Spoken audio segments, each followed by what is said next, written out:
Salud amigos, tripulantes de nuestra querida, contaminada y única nave espacial.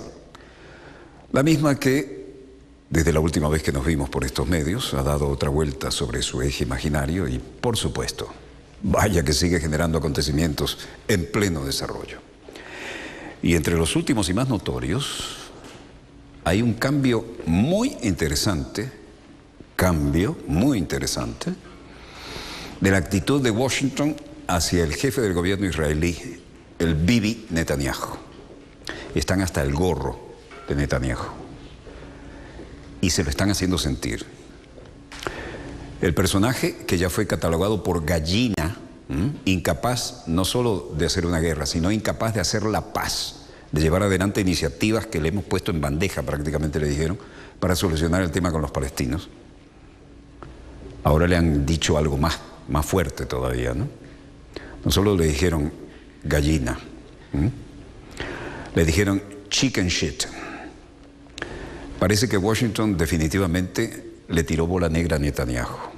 Y la alianza absolutamente tradicional, inamovible, tal vez no se vea muy afectada, pero están hasta el gorro de los caprichos de este caballero y parecería que están marcando el final de su peso específico como líder, si alguna vez lo ha sido. No son nuestras opiniones, es lo que le vamos a mostrar. Y cuando Washington deja caer estas cargas de profundidad, es porque hay una decisión tomada.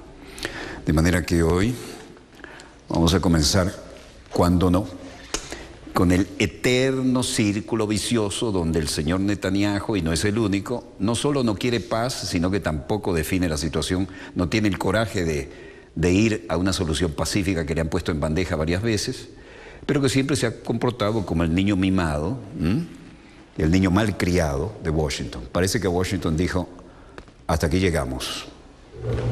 Me huele que eso es así y los acontecimientos en pleno desarrollo lo demuestran o lo van a demostrar pronto.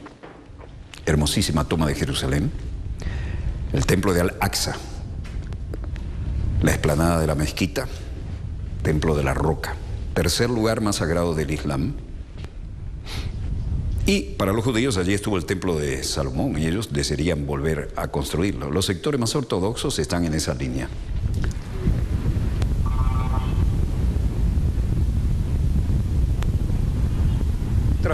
Mientras tanto, Netanyahu y Obama están más enfrentados que nunca.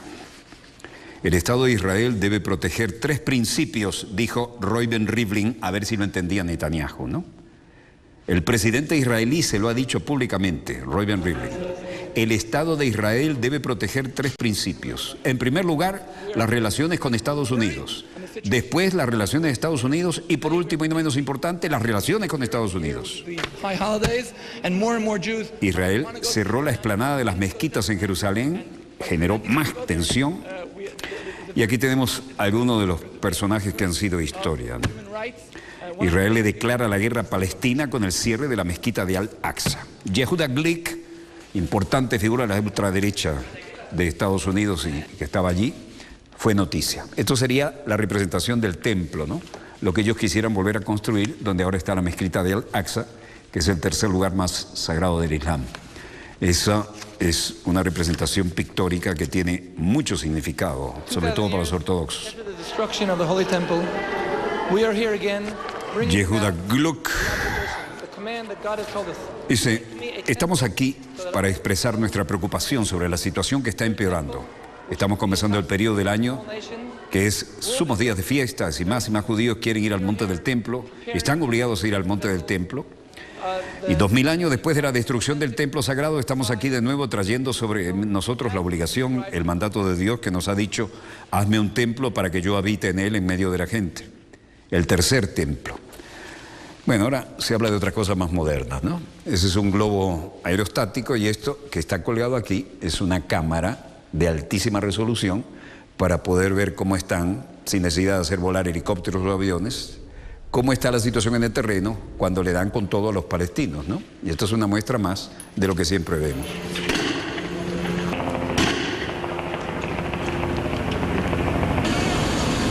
La policía israelí mató a un supuesto tirador palestino, presunto, Mató a un hombre sospechoso del intento de asesinato de un activista judío de línea dura en Jerusalén, incidente que provocó nuevos enfrentamientos, como estamos viendo.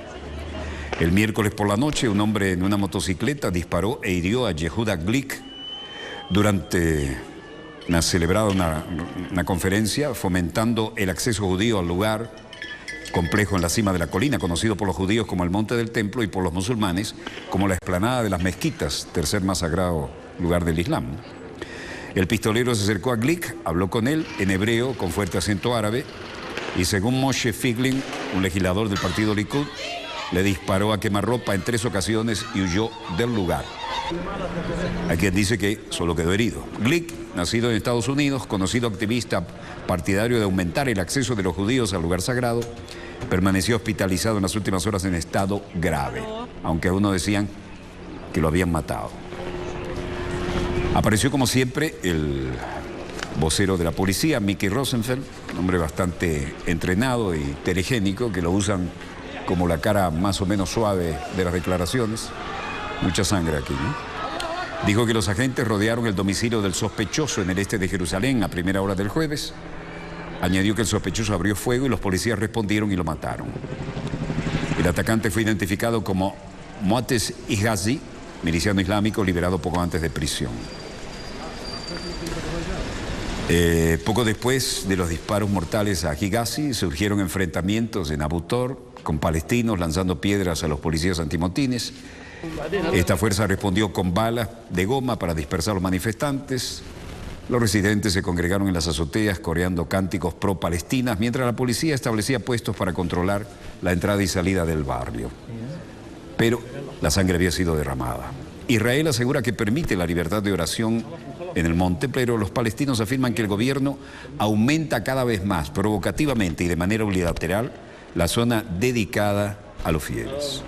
Los palestinos lo consideran como una colonización judía del lugar, el más sagrado del judaísmo, y el tercer lugar más sagrado del Islam, mientras que los activistas como Glick afirman que están siendo discriminados al ver limitadas sus oportunidades de ir a orar en la colina. Pero ir a orar en el Monte del Templo es una provocación directa a los palestinos y cada vez que lo hacen saben lo que van a conseguir.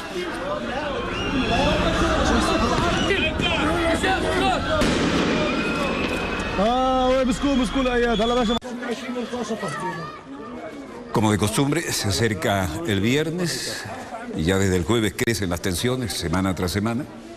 Otra vez se derrama sangre. Mostrar proyectiles detonados o no, en este caso no representa demasiado, pero la voz autorizada era de Mickey Rosenfeld, el vocero de la policía que habitualmente habla sobre estas situaciones. Pero la tensión otra vez junto al templo de la mezquita de Al-Aqsa y junto a la explanada era más que intensa. Las pequeñas calles de Jerusalén, caminar por ellas es una experiencia inolvidable, ¿no? Aquí está Mickey Rosenfeld. Overnight, the Israeli police carried out operations. Esta vez está leyendo una chuleta descaradamente, está leyendo un texto, ¿no? Durante la noche la policía israelí llevaron a cabo operaciones en diferentes barrios en busca de los sospechosos que llevaron a cabo el intento de asesinato de Yehuda Glick. Nuestros agentes antiterroristas rodearon una casa en los barrios de Abu Tor. Al llegar golpes de escena, fueron despedidos desde el interior de la casa a nuestros oficiales. Inmediatamente respondieron y mataron a tiros al terrorista. Israel ha reforzado la seguridad en y alrededor de Jerusalén y se centra especialmente en la parte antigua de la ciudad. También hoy y mañana en el templo va a haber cierre, tanto para los visitantes judíos así como musulmanes, como parte de los preparativos y medidas de seguridad. Legislador israelí, declarando en inglés, Moshe Feiglin, lo que llevan allí son los ortodoxos, trozos de las Sagradas Escrituras colocadas allí, en torno a su cabeza, y además el manto adecuado.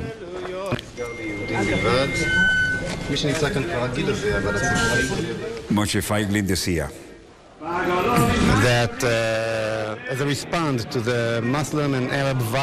el hecho de la respuesta a la violencia musulmana y árabe, vemos que son judíos fuera de la montaña y los árabes son en el interior de la montaña, Por supuesto que los que lo regulan, como lo desean, actúan de esa manera.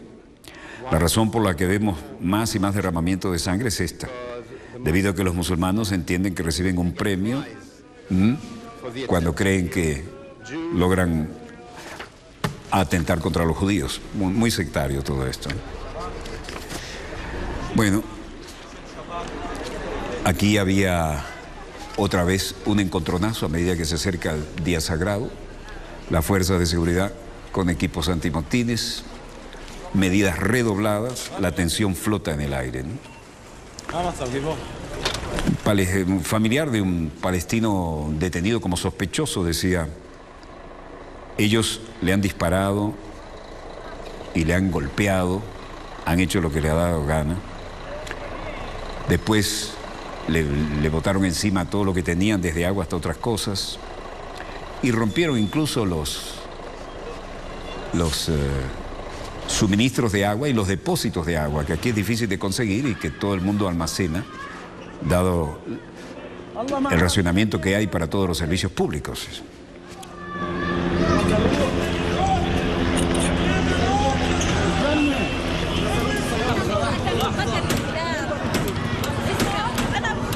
Una vez más las racias y llevarse gente presa.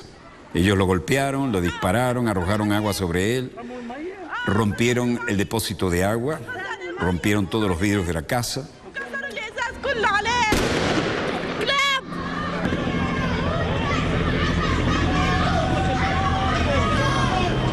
Se acerca otro día de oración y otra vez los enfrentamientos.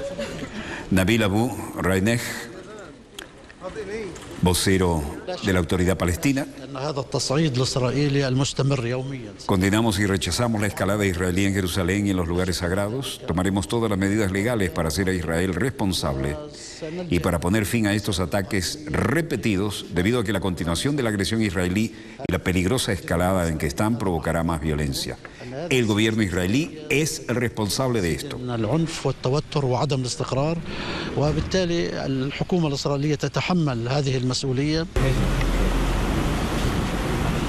El vocero oficial de Hamas, Fawzi Barhum, también tenía algo que decir al respecto. Condenamos el asesinato del prisionero y yihadista Mu'taz Ehazi. También condenamos el cierre de la mezquita de Al-Aqsa por sus ocupantes. Se trata de una agresión de Jerusalén, los prisioneros y los lugares sagrados. Mientras todo el mundo está escuchando y viendo lo que pasa, la ocupación israelí debe pagar el precio por su violación sobre los derechos de nuestros prisioneros y el derecho a ir a orar en nuestros santuarios.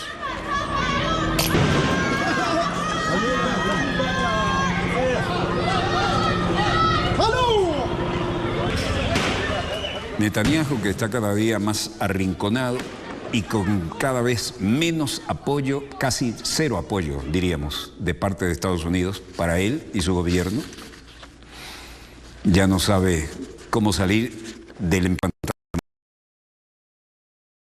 de actuar o de no actuar. Hace unos días les dije que estábamos en una ola de incitación por elementos islámicos radicales y por la autoridad palestina.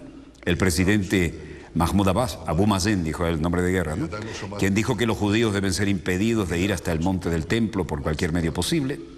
Todavía no he oído hablar a la comunidad internacional, tanto como si fuera una sola palabra de condena de estos comentarios incendiarios. Le duele esto, ¿no? Se ha quedado solo.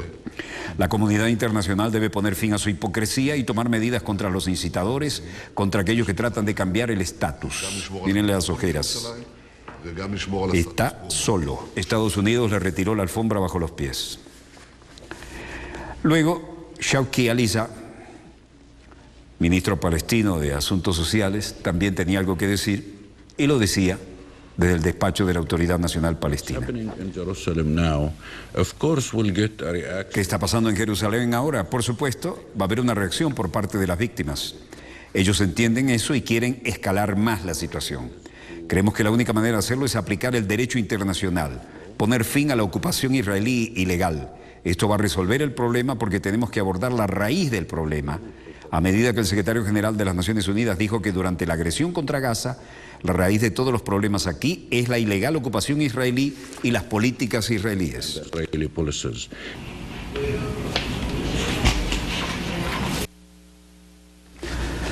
La manera de mantener y llevar adelante los lugares sagrados es iniciativa loable, pero la realidad contundente en la que la gente se ve es bien diferente a lo que se idealiza desde la distancia, ¿no? Los viejos templos donde confluyen, recuerdan esto, ¿no? La última vez que vimos algo parecido fue precisamente cuando Ariel Sharon, les había mencionado ayer, se presentó con unas centenar, poco más, 200 escoltas que lo rodeaban y se metió precisamente en la explanada del templo. Una provocación descarada. El pleno día de la oración se apareció en la explanada del templo y provocó lo que ya vimos, las dos intifadas. Muertos y muertos y muertos a continuación de eso. Fue una descarada provocación. Bueno, ahora parece que están en la misma línea esta gente de la ultraderecha.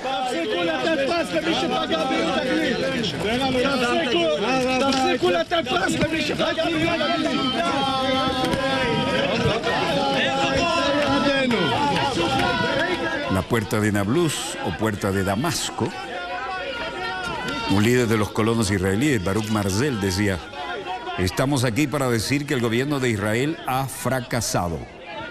Durante muchos meses, judíos son atacados en el monte del templo, judíos son atacados en Jerusalén, y el gobierno también es fuerte contra los judíos y débil contra el terrorismo y los alborotadores árabes. No pega una, Netanyahu, ¿no?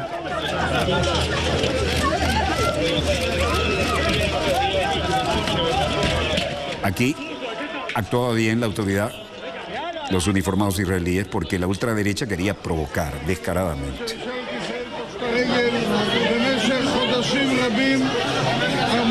Y este es el líder de la ultraderecha aquí, Baruch Marzel. Estamos aquí para decir que el gobierno son atacados en el monte del templo, atacados en Jerusalén. El gobierno es fuerte contra los judíos y débil contra el terrorismo. Y luego aparece el legislador árabe Ahmed Tibi, quien declara en inglés, y se suma a esta sensación de que se enrarecieron los ánimos como cada día que se acerca al día sagrado de oración.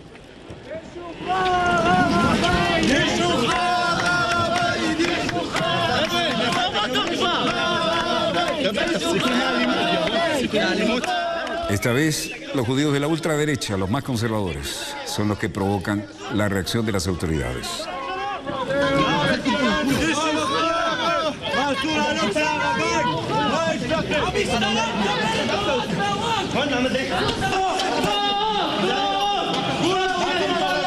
Consecuencia, también cierran el acceso al monte del templo, el tercer lugar más sagrado del Islam, de manera que tampoco pueden ir a orar los palestinos, como es su derecho. Nada justifica el cierre de Al-Aqsa. Es un castigo colectivo, es decir, demostrar que Al-Aqsa está bajo ocupación. Al-Aqsa está bajo ocupación israelí.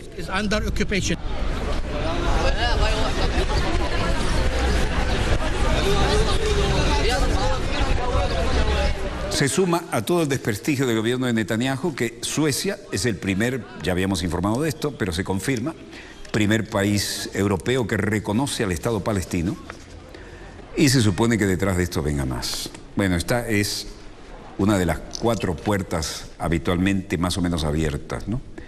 Esta es la de Nablus o de Damasco. Hay una 5ª puerta, pero está generalmente cancelada. Hablábamos de Suecia. Canciller sueco Margot Wallström ha dicho: hoy en día, el gobierno de Suecia ha decidido reconocer al Estado de Palestina. Aquí la tenemos. Otro golpe para el gobierno de Netanyahu, que ya no cuenta ni siquiera con la mínima solidaridad de Washington.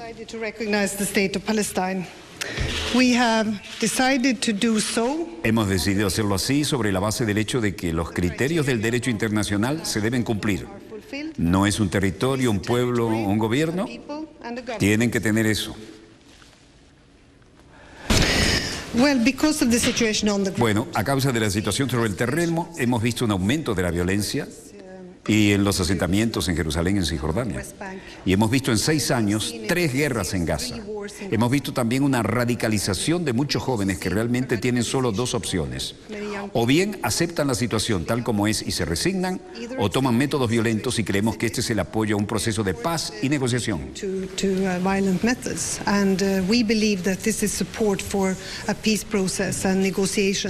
Creemos que esto inspirará a otros y esperamos para que inyecten una nueva dinámica en las perspectivas de las conversaciones de paz renovadas, como diciendo, si Suecia lo hace, a ver quién más tiene coraje de hacerlo y mandarle el mensaje a Netanyahu, ¿no?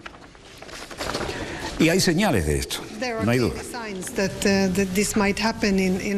Hay claras señales de que esto podría suceder en otros Estados miembros, así y solo así van a elegir lo que piensan y actuar. Es el momento adecuado. Hemos mantenido un objetivo general y el objetivo de reconocer 2 estados que vivan uno junto al otro en paz. Hace como 20 años que estamos pidiendo eso. ¿Cuándo es el momento adecuado entonces? Bueno, parece que los bloqueos y el apoyo israelí del gobierno de Washington se acabó. Ramallah, margen occidental de Jordán. Raid al-Maliki, como nos gusta decirle y como nos dijo él cuando lo entrevistamos aquí en este estudio. No sé por qué le ponen al-Maliki siempre. Damos la bienvenida a este anuncio. Damos las gracias al gobierno y al pueblo de Suecia por este reconocimiento. También le doy las gracias por su valiente decisión que se hizo a pesar de toda la presión que se puso contra Suecia cuando expresó por primera vez su disposición de hacer el anuncio de reconocer al Estado palestino.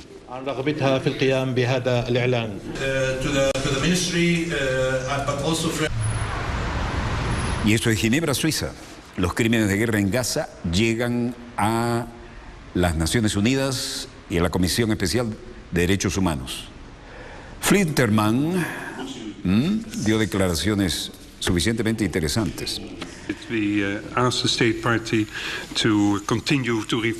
Le pedimos al Estado de Israel continuar la reforma de su sistema de investigación e investigar de forma independiente e imparcial los presuntos delitos contra los derechos humanos cometidos y garantizar que los autores sean llevados ante la justicia. Así que este ha sido un tema importante. Luego, este experto en derechos humanos de las Naciones Unidas dice, la política de los asentamientos está en directa violación de las obligaciones de Israel como un Estado en el Pacto Internacional de Derechos Civiles y Políticos. Y otra pregunta, el experto en derechos humanitarios de la ONU dice, pero el mensaje más importante se repite desde la última vez, y es que su fin se debe poner fin a los asentamientos en los territorios ocupados, incluida Jerusalén Oriental y las alturas del Golán.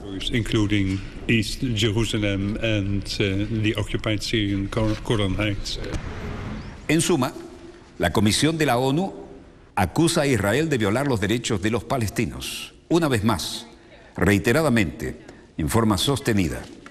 ¿Qué pasa en Washington? Donde han llamado gallina a Netanyahu, y eso sigue levantando ecos y reverberancias. John Kerry dijo a todo esto que no era la posición oficial, ¿no? Creo que tenemos que trabajar en silencio y con eficacia, y condenamos cualquier persona que utiliza el lenguaje tal como se utilizó. No refleja la posición del presidente, es vergonzoso, inaceptable, es dañino, y ni pensar que ni el presidente o yo hemos usado esa palabra, ni la hemos oído alrededor en la Casa Blanca. No sé quiénes son estas personas anónimas que se guardan de conseguir esto y que hacen la vida mucho más difícil. Sin embargo, el funcionario estadounidense se lo dijo a Jeffrey Goldberg de la revista The Atlantic, y él insiste en que su fuente es confiable y es oficial. Lo bueno de Netanyahu es que es un gallina, le asusta empezar guerras, dijo el funcionario, pero al mismo tiempo se lamentó. Lo malo de él es que no hará nada para facilitar un entendimiento con los palestinos o con los estados árabes. También en eso es gallina. Vean esto. Una humillante visita del ministro de Defensa de Israel a Washington. Fue recibido con cordón de honor, como a todos los invitados oficiales, un abrazo por el secretario de Defensa, puerta lateral del Pentágono, pero hasta ahí llegó la cosa. Nadie, después de esto, oigan bien, nadie recibió a Moshe Yaalon. Nunca había ocurrido eso con un representante de este nivel de Israel. Se recibió como corresponde, Ministerio de Defensa, cordón de honor, guardia. Nadie más en todo Washington le dio una cita. Ni lo recibió Obama, ni habló con él, ni ningún otro miembro del gabinete, nadie. Salvo los representantes del lobby pro-israelí, naturalmente. Y esto ha sido todo un mensaje durísimo.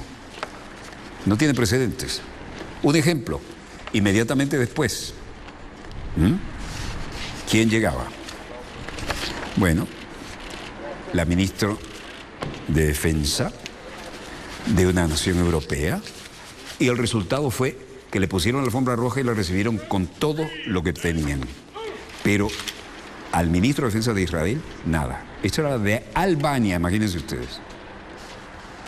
Ella sí tuvo agenda en el Pentágono, en el Departamento de Estado, en la Casa Blanca.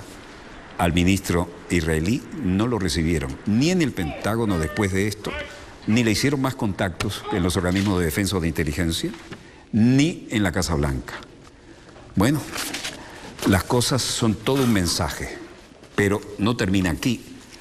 Están decididos a sacudirse, de alguna manera, a Bibi Netanyahu y a su gobierno. Esto es todo un mensaje y ya verán por qué. Bueno, volvamos a la realidad de nuestros estudios y a la realidad de los mercados. Precio del crudo venezolano estable, $75.90. El de la cesta OPEP, $83.24 y al alza. En descenso, 81.34 el West Texas. Y el Brent en la misma tendencia, $86.48. La onza Troy de oro también baja, quedó en 1.199,80. Y el precio del café en la misma tendencia, todos a la baja, $187.53. La tonelada de cobre, 6.855 redondos, sube en 585 redondos. El euro a 1.27 respecto a la divisa estadounidense. Estamos unos minutos adelantados para el corte, pero ya volvemos con un segundo bloque sumamente interesante. No se lo pierdan, ya volvemos.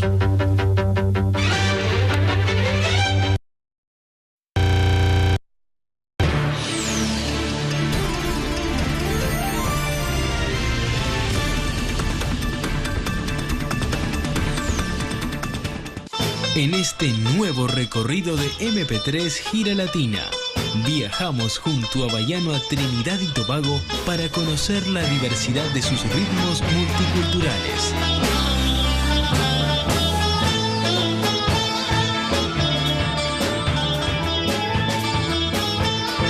Y la inspiradora canción de un pueblo libre. MP3 Gira Latina.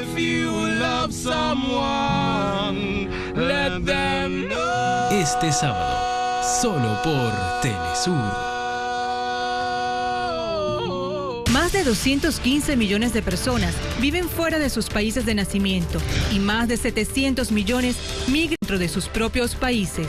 ¿Conoce usted las causas y consecuencias del factor migratorio en Latinoamérica y el mundo? Exploramos a fondo las historias de las personas afectadas por la migración. Entre Fronteras, todos los jueves, solo por Telesur. Day by day, they're in the street with one mission: change the world through their actions. This is a different type of program, a conversation. The perspective you won't find in traditional media can be found on the Laura Flanders Show. Watch it on telesurtv.net/English. La historia oculta de los personajes más polémicos del mundo. Conozca qué se esconde tras el poder, su vida y su obra. Expediente, todos los martes, solo por Telesur. ¿Quieres saber de qué forma la ciencia y el desarrollo tecnológico puede mejorar tu vida y la de millones de personas? ¿Conoces cuáles son los últimos adelantos científicos y tecnológicos en América Latina y el mundo? Descubre esto y más en Atomun, el espacio informativo, científico y tecnológico. Con la conducción de Dani Pérez. Conoce el lado humano de la tecnología. La ciencia al servicio de los pueblos. Atomun, todos los lunes, solo por Telesur. Telesur Weekly Roundup. A recap of the past week's top stories. Watch it on telesurtv.net/English.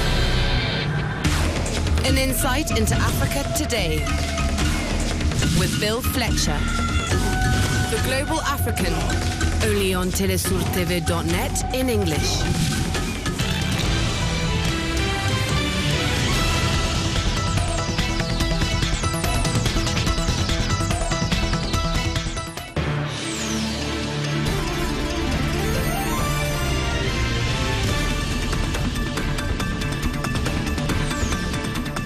Volvemos con más acontecimientos en pleno desarrollo y resulta harto significativo que aparezcan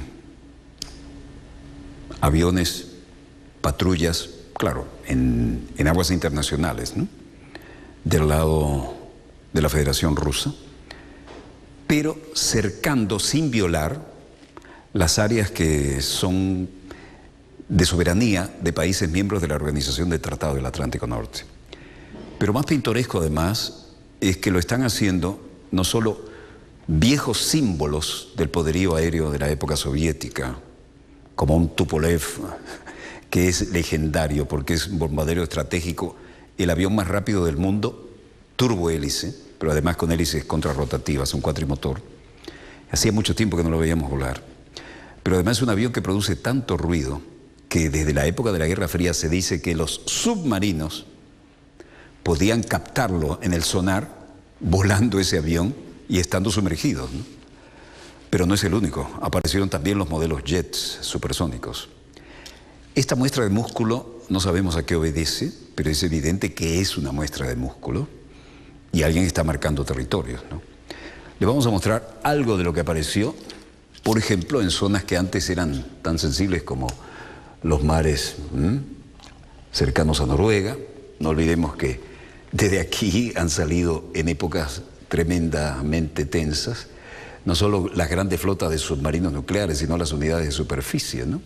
Pero ahora también está mostrando músculo la componente más conspicua de la Fuerza Aérea Rusa.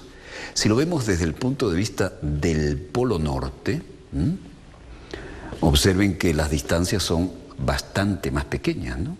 Esto es Groenlandia, esto es Canadá, esto es Estados Unidos, pero allí mismo, del otro lado, están los intereses geopolíticos y geográficos de lo que en la época de la Guerra Fría se veía bastante más dramático, ¿no? Interesante esto, no sabemos a dónde lleva, pero en todo caso, veamos los acontecimientos en pleno desarrollo, porque no es cuestión de mucha interpretación, es cuestión de ver lo que hay que ver. No ha habido videos, pero hay muestras fotográficas. Este es un caso típico, ¿no? Entonces jet, pero este es un personaje inconfundible de la Guerra Fría. Se han estado reabasteciendo en el aire, han estado haciendo demostraciones de alcance y por supuesto también los modelos jets más modernos. El turbohélice era el Tu-95, ¿no? Pero además estaban todos los otros. El Tu-95 es muy interesante, que no es este sino el anterior, ¿no? Pero el Tupolev 160 que tenemos aquí seguido por un F-16 es un bombardero pesado supersónico de geometría variable desarrollado por Tupolev en la Unión Soviética, el último diseño soviético de bombardeo estratégico. Y el Tu-95, el turbohélice, interesantísimo. La OTAN registra actividades intensas de aviones rusos en Europa. Mientras tanto, en Atenas, el secretario general de la OTAN, Jens Stoltenberg, tenía algo que decir.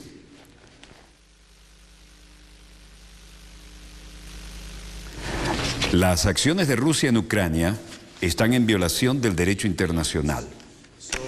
Tienen la confianza severamente dañada y suponen un gran reto para nuestra seguridad euroatlántica. They have severely damaged trust and they pose a major challenge to our Euro-Atlantic security. En cuanto al Medio Oriente y África del Norte, el ISIS y otros grupos extremistas están extendiendo la violencia y la inestabilidad. Y los combatientes extranjeros que regresan suponen un riesgo para nuestra propia seguridad. Nos enfrentamos a muchos retos diferentes de muchas maneras y desde muchas direcciones. In many ways and from many directions. Antonis Samaras, su contraparte griega, decía: la restauración de la plena colaboración en el marco del Consejo de la OTAN-Rusia no es factible en la actualidad. Oyeron bien, ¿no? No es factible la restauración de la plena colaboración. Sin embargo, los canales de comunicación con la parte rusa deben mantenerse abiertos y junto con la continuación de este diálogo político. Creemos que para la seguridad europea la participación de Rusia es necesaria y que con el estímulo adecuado podría convertirse en parte de la solución. Mientras tanto, la OTAN aumenta su patrulla aérea en Europa y la cosa se va poniendo más tensa, ¿no? Debemos estar muy claros que en el incremento de las actividades militares que hemos visto de Rusia en los últimos meses, tendrán la contraparte de nuestro lado. Esto fue durante la rueda de prensa ofrecida en Atenas. El secretario general de la OTAN ha destacado que la alianza está alerta y lista para responder. Obviamente estamos en Berlín, el legendario Parlamento, que es el mismo de antes de la Segunda Guerra, pero ahora con la supercúpula, ¿no? No hay mucho viento hoy. Angela Merkel dice: Premierminister Miro Cerar, es ist ja klar, dass der Luftraum beobachtet wird. Wir haben ja auch mit deutscher Beteiligung. Por supuesto que se está observando el espacio aéreo. Nosotros también somos responsables de la vigilancia del espacio aéreo del Mar Báltico. Y en los últimos meses ha habido una gran cantidad de actividad en términos de ejercicio de las Fuerzas Armadas de Rusia. Pero no estoy agudamente preocupado de que una violación más grande del espacio aéreo se esté llevando a cabo. La canciller alemana dijo que no estaba preocupada por las incursiones. La OTAN dice que sus aviones están interceptando grupos de 4 aviones rusos en alrededor de 24 horas desde el martes 28 de octubre y lo describió como un estallido inusual de actividad en un momento tenso en las relaciones este-oeste sobre la crisis de Ucrania. Ahí tiene un F-16 siguiendo al famoso Tupolev 95. Ese sí que es un avión típico de la Guerra Fría, ¿no? Ese Tupolev es el súper ruidoso, pero el avión más rápido del mundo. Tiene el récord mundial de velocidad para aviones turbohélice, ¿no? Y no jet. Y tiene un alcance absolutamente estratégico. Número elevado de vuelos de combate en un solo día, dijeron, poco frecuente en los últimos años. El miércoles 29 de octubre, el Ministerio Británico de Defensa dio a conocer imágenes fijas de lo que estamos viendo, ¿no? Y lo siguieron con los aviones Typhoon. Rusia, mostrando músculo, hace un espectacular lanzamiento de misil desde un submarino sumergido. Exitosamente, el lanzamiento de un misil balístico Bulava, nada menos. El lanzamiento se realizó desde debajo del agua. Según datos confirmados de control, el misil impactó en el sitio de pruebas militares Kura de Kamchatka, dice el comunicado. Y en Bruselas, Bélgica, había algo que decir al respecto, ¿no? Portavoz de la Comisión Europea, Pia Harinkild-Hansen, dice: no debería ser leído en cualquier cosa acerca de Ucrania, ni hay un obstáculo para llegar a un acuerdo. Estamos trabajando con las dos partes para llegar a un acuerdo y de hecho ambos lados estamos mostrando que tenemos un alcance cerca para un acuerdo. Tenemos que ir a correr la última milla que falta y obtener ese acuerdo. Esto es con Rusia y estamos totalmente comprometidos con Rusia y Ucrania para lograrlo.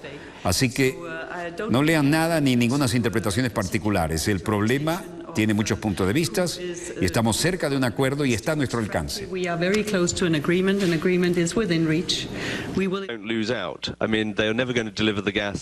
A otra pregunta de los escépticos, Helen Kirch dijo: las negociaciones del gas entre Ucrania y Rusia concluyeron a las 4 horas de esta mañana, conjuntamente con documentos preparados en donde se establece un entendimiento común.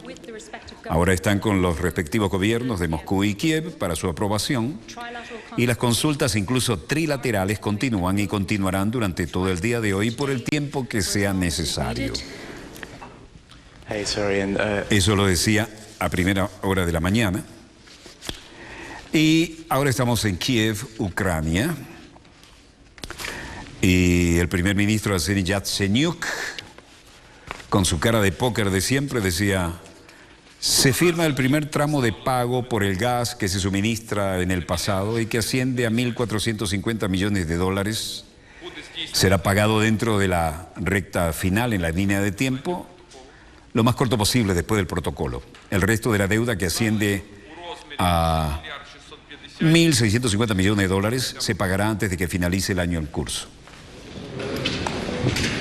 Це означає, що в останньому кварталі цього року Esto significa que en el último trimestre de este año el precio será de 378 dólares y en el primer trimestre del próximo año el precio será elevado al nivel de 365 dólares.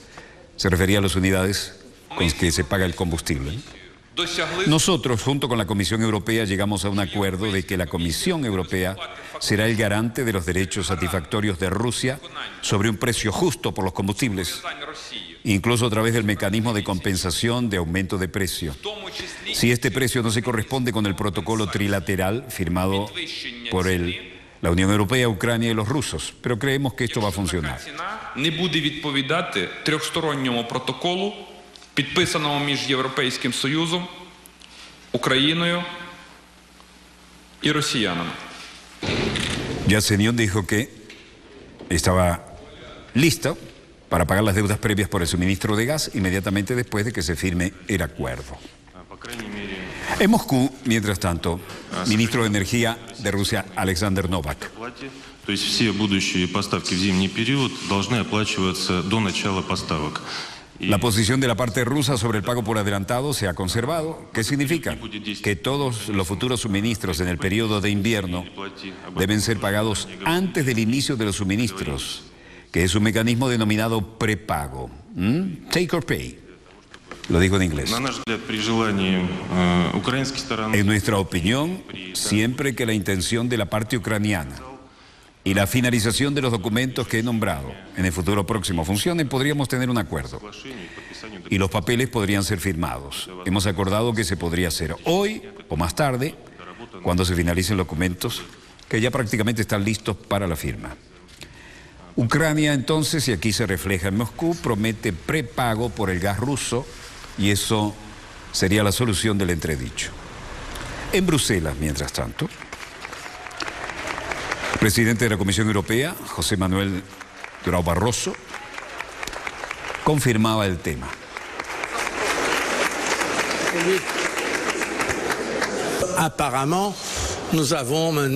Al parecer, ahora tenemos un acuerdo. La Comisión ha mediado entre Rusia y Ucrania con respecto a la difícil cuestión del gas y la energía entre estos dos países. Tellement difícil du gas et des problèmes d'énergie entre ces deux pays. Donc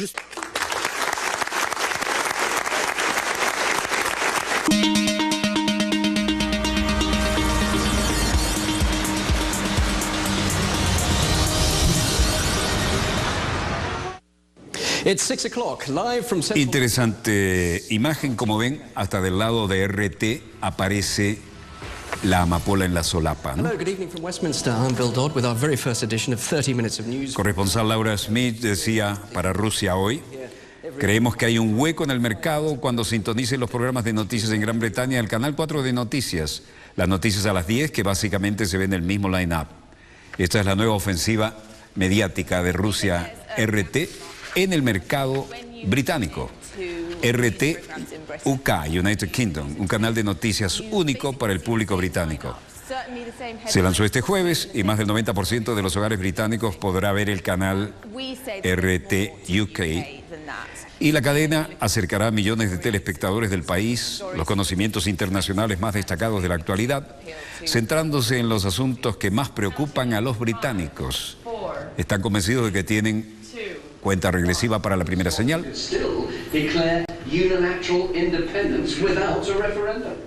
Estos sí necesitan el teleprompter, ¿no? Ahora, con un canal dedicado al Reino Unido, podemos cubrir las necesidades e intereses de la opinión pública británica, fomentando el debate y nuevas formas de pensar acerca del problema que conciernen a los británicos, afirmó la directora de RT, Margarita Simonian.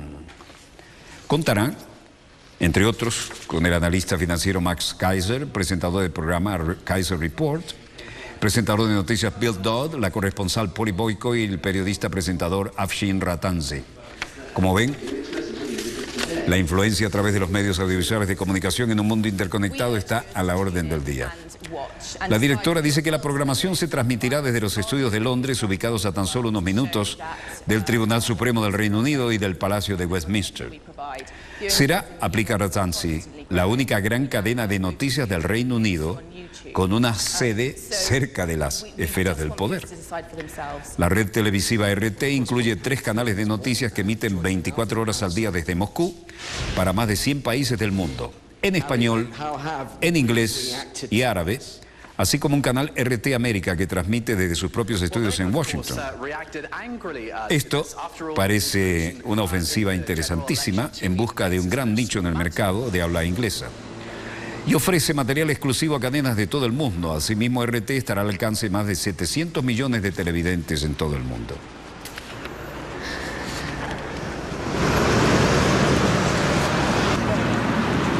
Obviamente, Londres. Y lo que tenemos acá es de prestarle mucha atención. Los drones, y Greenpeace aquí ha hecho lo suyo también para denunciarlo. Gran cantidad de drones han estado sobrevolando plantas nucleares. Esto en Villepinte, en Bugey, en Fassenheim, en Panly, en grandes espacios europeos. Y esta es la propia información dada a conocer por Greenpeace. El ministro del Interior francés, Bernard Cazeneuve, ha dicho: hay una investigación judicial en marcha.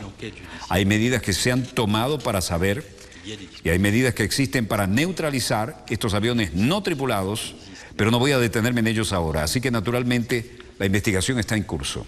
Je suis bien entendu informé de cela et les enquêtes se déploient. Hay investigaciones, dijo, hay medidas que existen para neutralizar estos aviones no tripulados. No voy a detenerme en exactamente la forma en que vamos a trabajar, porque no tengo por qué hacerlo, pero sí confirma que numerosos vuelos de aviones no tripulados han estado permanentemente sobre las plantas nucleares francesas. Je ne m'attarderai pas sur les modalités de leur fonctionnement. La empresa eléctrica estatal EDF, que está a cargo de las instalaciones de energía nuclear en Francia, señaló que los vuelos se registraron entre el 5 y el 20 de octubre de este año. La compañía indicó que la seguridad de las operaciones de las plantas no estuvo comprometida. Y el grupo ambientalista Greenpeace, que se opone a este tipo de instalaciones, negó su vinculación con los vuelos. Dijo: nosotros no fuimos. Madrid, Barcelona, España. El alcalde de Barcelona, Xavier Trias, tenía algo que decir.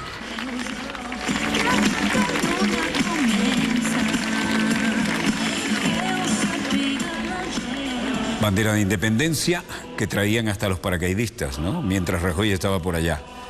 Cataluña no renuncia a su deseo de ser independiente.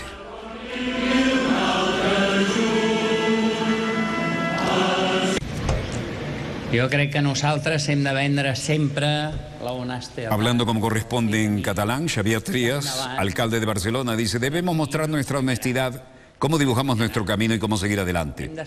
Ellos no van a ganar, no van a ganar. Tenemos que estar seguros de eso y tenemos que jugar fuerte. Algunas personas juegan sucio, algunas piensan que todo el mundo tiene permitido cualquier cosa en la política, pero no todo se puede permitir en la película. La bandera separatista, la estelada, coreando independencia. Esa noticia como una extraordinaria noticia, porque es importante que en las democracias asentadas, y España lo haga, no olvidemos nunca, y sobre todo los gobernantes, que por encima de la ley no hay nada, y que la democracia sin ley en cuanto a expresión de la voluntad de la mayoría no es nada.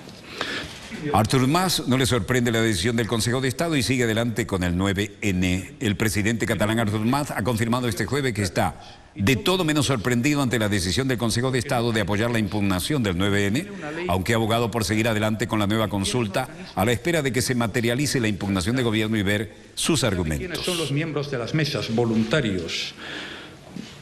Plantea una cuestión, además, que sigue correspondiendo al conjunto de los ciudadanos españoles. Sinceramente, esto no se hace, no es una cosa normal. La ley hay que cumplirla y creo que esto no sirve absolutamente para nada más que para generar tensiones. Es el objetivo último de todo gobierno. Cualquiera sea el caso, sigue adelante la vocación independentista de los catalanes, sin qué decir de los vascos. En Madrid, precisamente, estaba Michelle Bachelet. Cual la realidad de hoy, y agradecemos el apoyo que el presidente nos ha manifestado para que podamos avanzar en esta línea. Ya la ve, Bachelet cierra su gira con apoyo a sus reformas y la confianza que quiere llevar a los inversionistas. Lo que nos plantea es la obligación de justamente mirar cuáles son aquellos mecanismos y cuáles son aquellas formas donde podamos, yo diría, reencantar a la ciudadanía con la política. Es verdad, hay sectores que señalan no ser políticos, hay sectores que señalan, se sienten muy cómodos dentro de un movimiento, pero eso es efectivamente hacer política. Y creo que lo importante es que Tuvo reunión de 2 horas al más alto nivel en el Palacio de la Moncloa y dijo que Chile contará siempre con el apoyo de España, ya que el propio Rajoy lo ha reiterado. Escuchar a la gente, saber cuáles son nuestras equivocaciones y nuestros errores y poner de nuestra parte todo aquello que esté en nuestras manos para decir, oiga, estamos aquí porque queremos defender el interés general y no tenemos más objetivo que hacer las cosas bien. En relación Opinión en la que coinciden, el presidente de gobierno Mariano Rajoy señaló las relaciones entre los países son excelentes. Chile contará siempre con el apoyo de España y así culminaba una etapa de una larga gira de promociones la primera mandataria.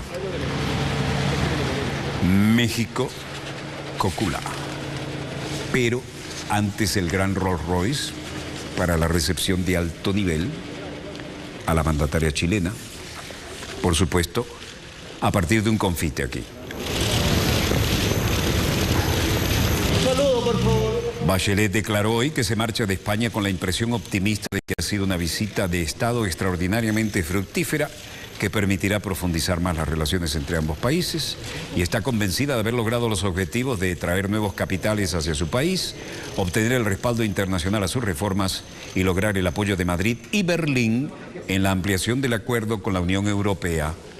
Precisamente venía de Alemania. Tras sostener esta reunión de 2 horas en el Palacio de la Moncloa, sede del Ejecutivo español, los dos gobernantes suscribieron 6 acuerdos sectoriales en diversas materias en el marco de esta visita de Estado, la primera que tiene lugar en el reinado de Felipe VI y también la primera de Bachelet. El drama de los estudiantes desaparecidos en México, esto es inconcebible. Esto es una vergüenza a escala planetaria. Palabras del presidente, ni en los compromisos que dio a conocer hace rato en cadena nacional, hasta que nos presente. Felipe de la Cruz, padre de uno de los estudiantes desaparecidos. Les estamos exigiendo que ya no los busquen en fosas, que ya no los busquen en basureros, porque nosotros estamos seguros que están vivos. Para nosotros, mientras no haya resultados por parte de los forenses argentinos, todo lo que den a conocer por medio de la Procuraduría. Pese a lo saturado del micrófono, la realidad es que los padres de los normalistas desaparecidos reclaman al presidente Peña la absoluta falta de resultados. Con vida de nuestros 43 compañeros, porque como lo comentaba el padre, las personas que los raptaron tienen nombre y desgraciadamente tenían un uniforme que pertenecían a un cuerpo policíaco dependiente de su gobierno. Felipe de la Cruz Sandoval. Esto es una vergüenza a escala planetaria. Estará brindando información a fin de evitar que las filtraciones, a fin de evitar que primero se dé la noticia y en conocimiento de hallazgos o de circunstancias que se pudieran encontrar a los medios de comunicación antes que a las víctimas, lo cual causa un dolor agravado a las mismas. Y del lado del Ejecutivo no hay ninguna respuesta concreta y por lo que se ha filtrado, difícil que la tengan. Recuperarlos vivos. Se sabe que ha habido una masacre, pero por ahora... A varios de los padres de familia que me compartieron de esta pena y de este dolor. Durante este tiempo tuve oportunidad también de dialogar, de expresarles a título personal e institucional que el gobierno les acompaña, se solidariza con ellos, asume por igual la indignación y consternación que estos hechos no solo han causado en ellos como familias, sino en la sociedad mexicana. Finalmente, reiteré mi firme compromiso que el presidente de la República por igual está indignado ante estos hechos y recogí también la gran impaciencia que hay, porque las averiguaciones que se vienen realizando muy pronto nos permitan determinar el paradero y ampliar la búsqueda para encontrar a los estudiantes hoy desaparecidos. Aquí todo el mundo estira la arruga y hay una clara presunción, y más que presunción, de que ha habido una auténtica masacre y nadie quiere dar la cara sobre este resultado más que dramático. Esto es realmente una vergüenza a escala planetaria, fue una masacre total, pero las versiones que hay son una peor que la otra. Mientras tanto, el tema del ébola no da tregua y esto funciona a escala planetaria también.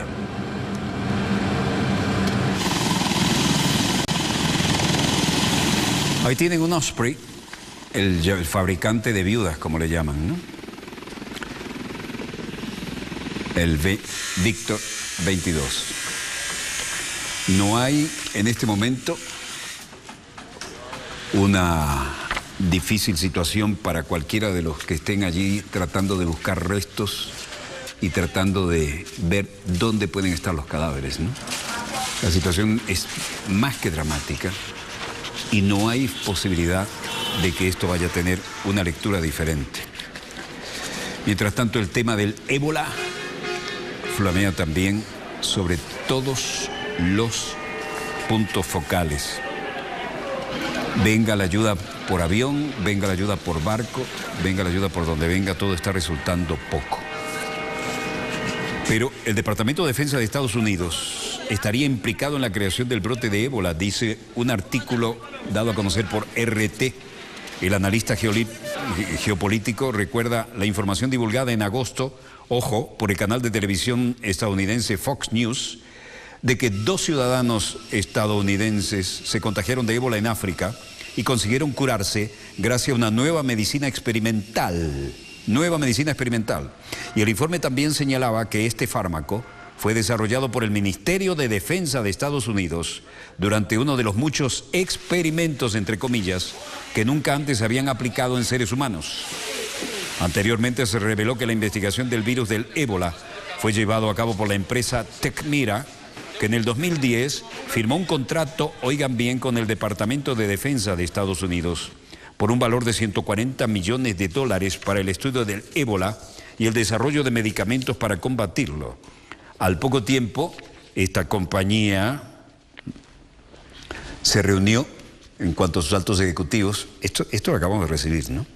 Al poco tiempo, esta compañía se unió al consorcio internacional liderado por la Organización Mundial de la Salud y el propósito oficial del cual era luchar contra la propagación del ébola. Pero en realidad fomentaba el pánico en torno al virus para aumentar las ganancias de ciertas empresas, señala el analista. El autor se pregunta si la histeria mediática en torno al virus de ébola es en realidad un proyecto de la OMS, Organización Mundial de la Salud, para vender al mundo un medicamento de salvación, lo ponen entre comillas, medicamento de salvación, que ni siquiera ha sido probado adecuadamente. Sea como fuere, desde que en los medios occidentales aparecieron los primeros informes sobre el brote de ébola, Tecmira está batiendo récords de cotización en la bolsa. Tecmira, T-E-K-M-I-R-A. Y además, William Engel señala que Tecmira ha cedido a la empresa Monsanto el derecho de aprobar, comillas, el milagroso medicamento, cierre de comillas, sin especificar dónde debe buscar la compañía a sus, comillas, conejillos de indias, cierre de comillas, ni quién facultó a Tecmira para llevar a cabo este tipo de investigaciones. En la junta directiva de Monsanto, el analista encontró una representante de la familia Rockefeller que dejó su huella en la historia al financiar los experimentos en seres humanos realizados por los nazis durante el Tercer Reich en la década de 1930. Asimismo, el autor indica que en el 2010 los Centros de Control de Prevención de Enfermedades de Estados Unidos patentaron un tipo de virus de ébola conocido como EvoBoom. De acuerdo con la patente, actualmente este organismo recibe los beneficios y se usa en la vacuna esta cepa del virus. De este modo, el autor se plantea si el problema que mantiene en vilo a la humanidad en estos momentos es un brote espontáneo de ébola en África o una prueba de arma biológica patentada en Estados Unidos y al mismo tiempo el medicamento contra ella. Lectura textual de un cable de RT, Departamento de Defensa de Estados Unidos, está implicado en la creación de brote de ébola. Dicen, información divulgada en agosto por el canal de televisión norteamericana Fox News, de que 2 ciudadanos estadounidenses que se contagiaron de ébola en África consiguieron curarse gracias a una nueva medicina experimental y por ahí se va. Una interrogante nada agradable para nuestra querida, contaminada y única nave espacial. No obstante, la fuente es bien conocida, la que se hace eco de esto. Volveremos mañana, Dios mediante, cuando nuestra querida, contaminada y única haya dado otra vuelta sobre su eje imaginario y estemos aquí para contarles la pequeña gran historia de las próximas 24 horas. Desde el estudio 3 de Venezolana de Televisión, les habló Walter Martínez. Disponga usted de las cámaras, señor director.